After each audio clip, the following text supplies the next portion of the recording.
Estamos parados justo en el río Jordán, donde está casi listo para desembocar en el Mar Muerto. Hay 5 hechos significativos que han ocurrido en la Biblia que sucedieron justo cerca de aquí. Uno de ellos es que, según la tradición, aquí fue donde los hijos de Israel cruzaron el río Jordán y entraron en la tierra prometida. También es el lugar donde se cree que Elías y Eliseo cruzaron el Jordán para ir hacia el este de aquí, donde caminaron juntos, y ahí es donde comenzará nuestra historia. Un tercer hecho significativo que ocurrió aquí es que Eliseo volvió a cruzar el río Jordán en su camino de regreso. Y el cuarto hecho significativo que ocurrió en esta zona es que justo allá, en la parte que ahora es Jordania, Eliseo observó cómo Elías subía al cielo. El quinto hecho significativo que ocurrió aquí es que se cree que este es el lugar donde Jesús fue bautizado. Personas de todo el mundo vienen aquí para ser sumergidas en las aguas del bautismo en el lugar donde Jesús fue bautizado. Este es el lugar donde vamos a hablar sobre Elías. Elías fue un gran hombre, un poderoso gigante espiritual que influyó en su generación. Y vamos a ver algunos hechos significativos que ocurrieron en la vida de Elías. Y nuevamente te haré la pregunta, ¿serás como Elías? Una y otra vez haré esa pregunta. Nuestra historia comienza con Elías y Eliseo caminando juntos. Y luego la Escritura dice que Elías fue arrebatado al cielo en un torbellino. Y mientras subía, su manto cayó al suelo. Y leemos en 2 Reyes, capítulo 2, versículos 13 y 14, refiriéndose a Eliseo. Él recogió el manto que había caído de Elías y regresó para pararse a la orilla del Jordán. Entonces tomó el manto que había caído de él y golpeó el agua con él. ¿Dónde está el Señor, el Dios de Elías?, preguntó. Cuando golpeó el agua, ésta se dividió a la derecha y a la izquierda, y él cruzó. Eliseo hizo una pregunta. ¿Dónde está el Señor, el Dios de Elías? Yo creo en realidad que esa es una pregunta muy sencilla. La respuesta es obvia. ¿Dónde está el Señor, el Dios de Elías? Él está en su trono, escuchando oraciones, realizando milagros, haciendo cosas gloriosas y maravillosas, tal como siempre lo ha hecho. Una pregunta más importante para nosotros hoy es, ¿dónde están los Elías? El Dios de Elías no ha cambiado, pero hoy necesitamos hombres y mujeres que se conviertan en personas de oración, personas de fe y confianza, personas de valor y valentía, que sean hoy lo que Elías fue en su generación. Lo que Elías fue en su generación. Así que te voy a hacer la pregunta, ¿serás tú un Elías hoy? Veamos algunas de las cosas sobre Elías de las que podemos aprender. La primera es que Elías era un hombre como nosotros. Santiago 5:17 dice, Elías era un hombre igual que nosotros. Esta frase tan corta tiene un significado poderoso para los hombres y mujeres de Dios. Si Elías era un hombre igual que nosotros, entonces eso significa que no tenemos excusa para no permitir que Dios haga a través de nosotros lo que hizo a través de Elías.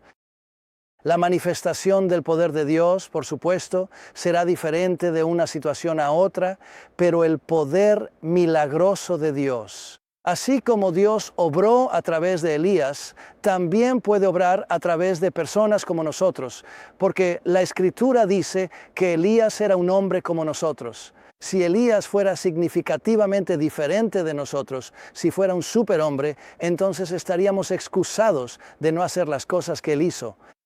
Pero si Elías es un hombre igual que nosotros, entonces nosotros, confiando en el Dios de Elías, deberíamos ser capaces de hacer lo que él hizo. Un hombre igual que nosotros. Bueno, pensemos en eso por un momento. Elías, usa tu imaginación. Un día, el hijito de Elías se le acercó, le golpeó el brazo y le dijo, «Papá, mi perrito está perdido. No puedo encontrar a mi perrito. Papá, ¿qué voy a hacer?» Otro día, la esposa de Elías se le acercó, le tiró de la camisa y le dijo, «Elías, el agua del arroyo detrás de nuestra casa está tan sucia que no puedo lavar la ropa. ¿Cómo puedo lavar la ropa si el agua está tan sucia? Otro día el vecino de Elías se le acercó, le dio una palmada en el hombro y le dijo: Elías, tus ovejas y tus cabras están cerca de mi casa y molestan a mi familia. Si no las mueves, esta noche voy a cenar una de ellas. Elías era un hombre igual que nosotros. Tenía situaciones domésticas, tenía responsabilidades familiares, tenía responsabilidades como padre. Era un hombre como nosotros. Y sin embargo, según las Escrituras, él se tomaba el tiempo, encontraba el tiempo, hacía el tiempo para estar a solas con Dios en oración, desarrolló fe, confianza y valentía. Comprendía la voluntad y el plan de Dios, y se movía con Dios y hablaba por Dios con verdadera confianza porque confiaba en el Señor. Un hombre igual que nosotros. Eso es lo que era Elías. ¿Serás tú un Elías hoy? Dios te necesita hoy en tu nación, en tu ciudad, para que seas un hombre como lo fue Elías. La segunda cosa que vamos a notar sobre Elías la encontramos en 2 Reyes, capítulo 1, versículos 7 y 8. Elías no estaba preocupado por las riquezas terrenales. El rey les preguntó, ¿qué clase de hombre era el que vino a su encuentro y les dijo esto? Ellos respondieron, era un hombre con un manto de pelo y un cinturón de cuero alrededor de la cintura. ¿Es realmente importante para nosotros saber qué tipo de ropa usaba Elías? Bueno, probablemente no. Pero sí es importante que sepamos qué tipo de cosas eran valiosas para Elías. Elías podría haber usado ropa elegante, podría haber llevado túnicas largas y hermosas, pero no lo hizo. Él estaba contento con un manto de pelo y un cinturón de cuero. ¿Significa eso que no había prendas bonitas disponibles en esa época? No, eso no es cierto. Acán encontró una hermosa prenda babilónica entre los escombros de Jericó. Y Giesi, el sirviente de Eliseo, fue corriendo tras Naamán para pedirle algunas prendas para algunos de los estudiantes de la escuela de los profetas. Jacob le dio a José un abrigo, un hermoso abrigo de muchos colores. Y la Escritura dice que Daniel y Mardoqueo, en diferentes momentos y lugares, recibieron cada uno hermosos mantos como regalos del rey al que servían. Así que había prendas hermosas disponibles en aquellos días. No eran importantes para Elías. Él vestía y estaba contento con un manto de pelo y un cinturón de cuero.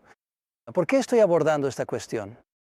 Porque hoy en día hay un énfasis indebido y desproporcionado en la prosperidad. Digo un énfasis indebido y desproporcionado porque la Escritura sí dice que podemos recibir bendiciones del Señor. Pagamos nuestros diezmos, las ventanas de los cielos se abren para nosotros. Trabajamos duro, como dice la Escritura, ahorramos dinero, como dice la Escritura, lo hace la hormiga y debemos seguir el ejemplo de la hormiga. Si seguimos las instrucciones de la Biblia y si no hacemos las cosas que la Biblia nos dice que no hagamos, las cosas pecaminosas que deterioran nuestra salud y no nos hacen bien, podemos prosperar y nos puede ir bien. Pero un énfasis excesivo e indebido en la prosperidad ignora el hecho de que Jesús también nos enseñó sobre el estilo de vida sencillo. Por eso, tengo mucho interés en que desarrollemos lo que yo llamaría una comprensión bíblica equilibrada de la prosperidad. La palabra prosperidad en las Escrituras no se refiere únicamente a bendiciones materiales y financieras. La prosperidad, según la definición de Dios en los idiomas originales, se refiere a que las cosas nos vayan bien. Que las cosas vayan bien, que el camino esté abierto, que el camino sea llano. Dios hará que el camino sea recto para nosotros. Así que la Biblia presenta una posición de prosperidad, de que las cosas nos vayan bien, que muchas personas han interpretado de manera más limitada y con gran énfasis, poniendo el énfasis en la prosperidad material y financiera. Hay 3 cosas sobre la teología de la prosperidad que creo que están equivocadas. Una es que cuando una persona prospera y enfatiza la prosperidad, desarrolla una arrogancia y un orgullo que la separan de las personas a las que está ministrando.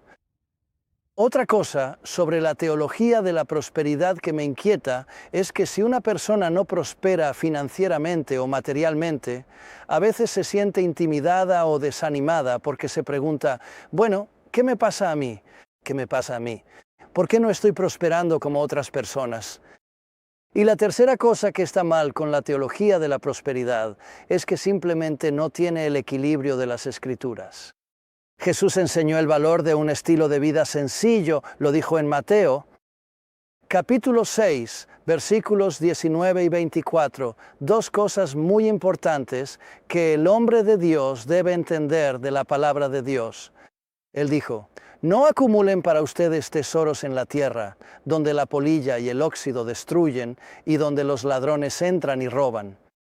Y también dijo, nadie puede servir a dos señores, porque o aborrecerá a uno y amará al otro, o se dedicará a uno y despreciará al otro. No pueden servir a Dios y al dinero. Además, Pablo el apóstol, al dar instrucciones a Timoteo, le advirtió sobre lo que él llamaba falsas doctrinas. Las doctrinas son enseñanzas que son creídas por aquellos que, según Pablo, no están de acuerdo con la sana instrucción de nuestro Señor Jesucristo y la enseñanza piadosa. Eso está en 1 Timoteo capítulo 6, versículo 3. Y luego el capítulo continúa discutiendo cuáles son las falsas doctrinas sobre las que Pablo está advirtiendo a Timoteo. Y entre ellas está este asunto del énfasis excesivo en la prosperidad material. Según Pablo, esos errores incluyen a quienes piensan que la piedad es un medio para obtener ganancias financieras. No ser arrogante, ni poner su esperanza en las riquezas que son tan inciertas, sino poner su esperanza en Dios, quien nos provee abundantemente de todo para nuestro disfrute. Mi deber es buscar a Dios, amar a Dios y servir a Dios. Con todo mi corazón, con toda mi energía, con toda mi alma y con todas mis fuerzas. Es mi responsabilidad buscar primero el reino de Dios y su justicia, y dejar que Dios me dé la cantidad de prosperidad que Él quiera darme. Mi tarea es buscarlo, perseguirlo y correr tras Él. La Escritura dice que Él es el galardonador de los que le buscan con diligencia. Quiero ser uno de esos que son recompensados por Dios, porque quiero buscarlo con todo mi corazón. Creo que puede haber mucha libertad, liberación y victoria para nosotros. Libertad de la intimidación, libertad de la esclavitud que viene al buscar cosas materiales, liberación de ese tipo de pensamiento materialista, si seguimos el ejemplo de Elías, quien se conformaba con vestir un manto de pelo y un cinturón de cuero. Ahora bien, por supuesto representamos a Dios, así que debemos lucir bien. Debemos lucir lo mejor posible. Pero creo que cometemos un grave error cuando nos preocupamos demasiado por esa búsqueda. Tener la mejor ropa, los mejores muebles, el mejor vehículo, las mejores cosas. Las cosas no nos hacen felices. Y podemos demostrar nuestro amor puro, sin adulterar y celoso por Dios, al demostrar que incluso sin cosas somos felices. Nos regocijamos en el Señor, no porque tengamos cosas, sino porque lo tenemos a Él. Así que voy a hacerte esta pregunta. ¿Serás tú un Elías hoy? ¿Serás un ejemplo de una persona que busca primero el reino de Dios y su justicia y dejamos que Dios se encargue del resto? Lo siguiente que me gustaría mencionar sobre Elías es que él abordó asuntos nacionales importantes. 1 Reyes 18:18 dice, «No soy yo quien ha traído problemas a Israel», respondió Elías, «sino tú y la familia de tu padre. Ustedes han abandonado los mandamientos del Señor y han seguido a los Baales». Segunda de Reyes capítulo 1, versículos 3 y 4, dice, «Pero el ángel del Señor le dijo a Elías, el tisbita, levántate y sal al encuentro de los mensajeros del rey de Samaria y pregúntales, ¿acaso es porque no hay Dios en Israel que van a consultar a Baal-zebub, el dios de Ecrón? Por lo tanto, esto es lo que dice el Señor, no te levantarás del lecho en el que estás acostado, ciertamente morirás». Elías estaba al tanto de lo que sucedía de su nación Y tú y yo creo, si vamos a seguir el ejemplo de Elías, necesitamos no solo conocer a Dios, no solo conocer su palabra, no solo amar la palabra, estudiar la palabra y predicar la palabra, sino que también debemos entender las situaciones en las que viven las personas a quienes ministramos. Si solo estudiamos la Biblia y no sabemos lo que está pasando en nuestra nación, no vemos las noticias, no estamos al tanto de lo que sucede en nuestros sistemas escolares y en el gobierno de la ciudad, o en los gobiernos de los pueblos. Si no sabemos lo que está ocurriendo, no lo sabremos. Cómo tomar el mensaje que encontramos en la Biblia y aplicarlo correctamente a las situaciones en las que vive la gente. Debemos amar esta palabra. Esta es la palabra de Dios y es la línea diplomada. Es el estándar con el que evaluamos todo lo demás que leemos. Esta es la autoridad. Esta es la palabra de Dios y la amamos y la valoramos. Y la estudiamos y la predicamos, pero también debemos entender dónde están las personas. ¿Cuál es la política educativa en tu nación? ¿Cuál es la política económica? ¿Cuál es la política minera en tu nación? ¿Qué podemos hacer para extraer el oro o la plata o el petróleo o los minerales que están bajo la superficie y explotarlos? Y transformar eso en carreteras, escuelas, puentes y hospitales para cuidar al pueblo de Dios y a las personas en nuestras naciones. Necesitamos entender lo que está sucediendo en nuestras naciones. Necesitamos tener una opinión, orar por nuestras naciones y dar consejos y orientación. Y en nuestra enseñanza y en nuestra predicación, en nuestro consejo, queremos ser capaces de decirle a la gente lo que sentimos, lo que Dios quisiera que hicieran en el gobierno. Y eso es una de las cosas que quisiéramos hacer si vamos a seguir el ejemplo de Elías. ¿Serás tú un Elías en tu nación hoy? La cuarta cosa que me gustaría abordar es que Elías pasó mucho tiempo a solas con Dios. En 1 Reyes, capítulo 17, versículos del 1 al 5, dice: Ahora bien, Elías, el tisbita de Tisbe en Galaad, dijo a Acab: Vive el Señor, Dios de Israel, a quien yo sirvo. No habrá ni rocío ni lluvia en los próximos años, sino por mi palabra. Entonces la palabra del Señor vino a Elías: Sal de aquí, dirígete hacia el oriente y escóndete en el arroyo de Kerit, al este del Jordán. Beberás del arroyo y he ordenado a los cuervos que te alimenten allí. Así que hizo lo que el Señor le había dicho, aunque Elías tenía responsabilidades domésticas en su vecindario, en su familia, en su hogar y en los lugares donde se relacionaba con las personas a su alrededor. Él se tomó el tiempo, hizo tiempo para ir a algún lugar donde pudiera estar solo y buscar al Señor y pasar tiempo con Dios. En una sesión anterior de esta conferencia, les conté sobre un experimento que realicé comenzando el 9 de julio de 2002, cuando aumenté significativamente la cantidad de tiempo que pasó a solas en oración con Dios cada día. He descubierto que al pasar tiempo a solas con Dios, periodos de tiempo, cantidades significativas de tiempo, que Dios obra más cuando yo oro más. Y como ya tratamos ese tema extensamente en esa sesión, no hablaré más de ello en esta, excepto para invitarte, como lo hice en ese momento, a que realices un experimento. Aumenta significativamente la cantidad de tiempo que dedicas a la oración diaria y observa qué sucede. Eso fue lo que hice. Quería saber qué pasaría si un maestro orara más. Y desde entonces he mantenido la cantidad de tiempo que me propuse el 9 de julio de 2002. Y lo espero con ansias. Mi tiempo a solas con Dios en oración, Elías fue un hombre poderoso de Dios. Mira lo que sucedió. De hecho, dentro de poco veremos lo que ocurrió en la cima del Monte Carmelo. Como resultado de la confianza, el valor y la valentía de este hombre de Dios. Él no habría sido tan audaz si no hubiera pasado tiempo con Dios en oración. No habría tenido el valor para desafiar al rey y enfrentar a los profetas de Asera y a los profetas de Baal. No habría tenido el coraje para hacer esas cosas, ni el conocimiento de que Dios actuaría si decía esas cosas, si no fuera por el hecho de que pasaba tiempo a solas con Dios. porque él pasaba tiempo con Dios, pasaba tiempo a solas con Dios. Él sabía lo que Dios quería hacer y se movía con Dios y oraba de acuerdo al plan de Dios, que es exactamente lo que vamos a ver en el siguiente punto. ¿Serás tú un Elías? ¿Pasarás tiempo a solas con Dios en oración? Confío en que lo harás. Tu nación hoy, tu ciudad, tu familia, tu iglesia, la obra que Dios quiere hacer a través de ti, necesita que seas un Elías hoy. ¿Serás tú un Elías? La quinta cosa de la que me gustaría hablar sobre la vida de Elías es que Elías discernió el plan de Dios y oró en consecuencia.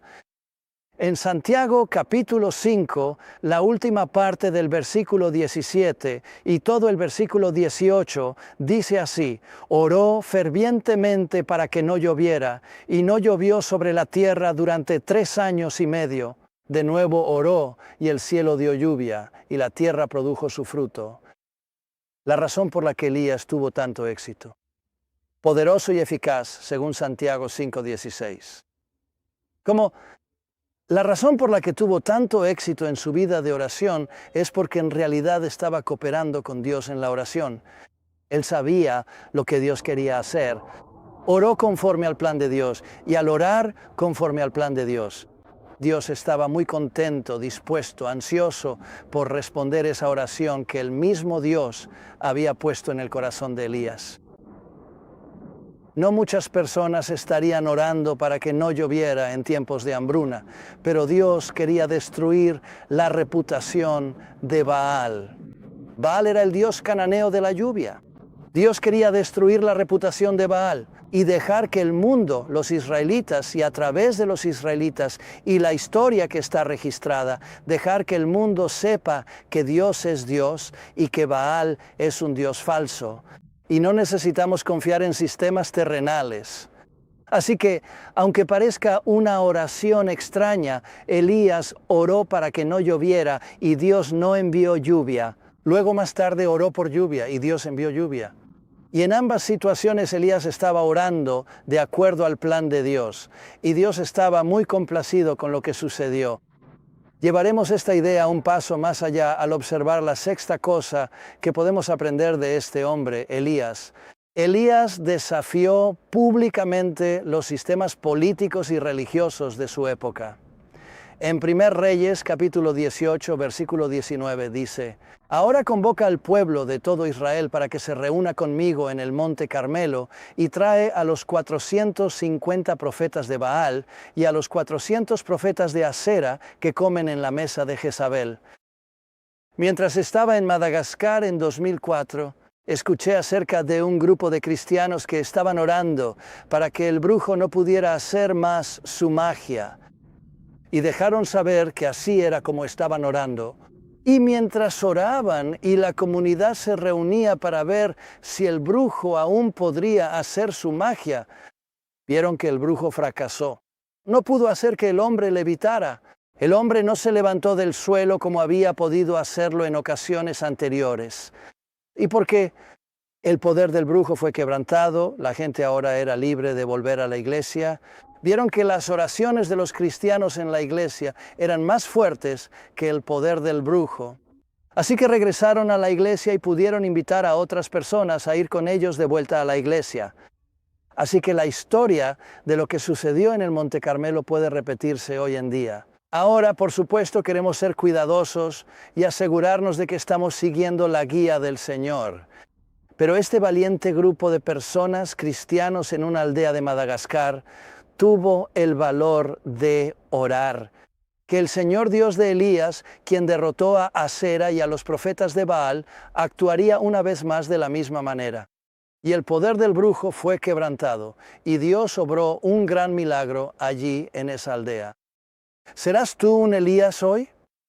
¿Tendrás el valor de enfrentarte a las fuerzas de la injusticia, de desafiar a las fuerzas de la injusticia y de ver sanidad y de ver liberación y de ver bendiciones y ánimo y fortaleza y salvación?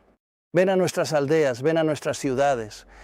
Las bendiciones de Dios llegan a nuestras iglesias porque somos capaces y estamos dispuestos a enfrentar los desafíos de un sistema político o un sistema religioso. y tener un desafío público y demostrar que el poder de Dios es mayor que el poder del enemigo. Confío en que el ejemplo de Elías será un gran aliento para nosotros. La historia de lo que sucedió en el Monte Carmelo es una historia grandiosa y maravillosa. La historia de lo que sucedió en el Monte Carmelo, cuando Elías hizo descender fuego del cielo, y luego, poco después de eso, 450 profetas de Baal fueron asesinados, 400 profetas de Asera fueron asesinados, y luego Elías pidió a Dios que enviara lluvia, y Dios envió la lluvia en el momento justo. Baal no pudo enviar lluvia, Dios sí pudo. Baal no pudo enviar fuego, Dios sí pudo. Elías tuvo el valor de demostrar públicamente el poder de Dios. ¿Serás tú un Elías hoy? ¿Declararás con valentía que el Señor Dios de Elías gobierna y reina? ¿Y darás a las personas de tu iglesia y de tu comunidad la oportunidad de ver que Dios sigue vivo y obrando hoy? Ha sido un gran gozo compartir estas primeras 6 ideas contigo. La próxima sesión que tendremos sobre Elías continuará justo en este mismo lugar. Te invitamos a regresar con nosotros y aprenderemos más sobre Elías. Y te desafiaré 4 veces más. ¿Serás tú un Elías hoy? ¿Servirás a Dios hoy en tu comunidad, así como Elías lo hizo en la suya? Dios necesita que seas un Elías. Él es el mismo ayer, hoy y por siempre. Y si tú eres un Elías, si eres como lo fue Elías, ya que Elías era un hombre como nosotros, entonces Dios obrará poderosamente a través de ti.